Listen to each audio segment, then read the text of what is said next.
P4 పథకం విన్నారా sir? 4 peel 4 peel అంటే మీకు ఐడియా ఉందా? విన్నాను అంతే. జస్ట్ సక్సెస్ అవుతుంటారా? జనాల్లో కలుస్తుంటారా? ముందు ప్రజలకు వచ్చే సక్రమం వస్తే చాలు మేడం. ప్రజలు ఉండవాళ్ళు లేని వాళ్ళు వేయటం కాదు.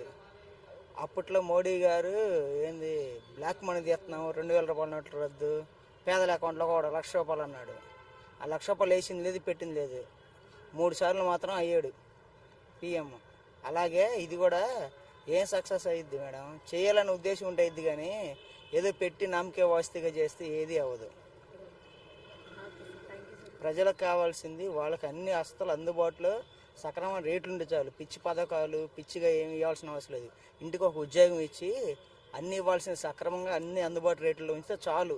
ఈ పిచ్చి పిచ్చి పథకాలు ఏమి పెట్టాల్సిన పని కూడా లేదు.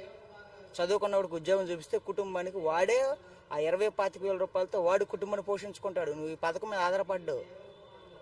గవర్నమెంట్ స్కూల్ ఇంగ్లీష్ మీడియం పెట్టారు, ఇప్పుడు అది అటు ఇటుగా ఉంది. సిబిఎస్ఈ సిలబస్, టోఫెల్ టెస్ట్లో గవర్నమెంట్ స్కూల్లో పెట్టారు జగన్మోహన్ రెడ్డి గారు. అది మంచిదే, వెళ్ళండి కూడా. ఎందుకంటే సామాన్యుడు చదువుకోవడానికి అందుబాటులోనే ఉంది.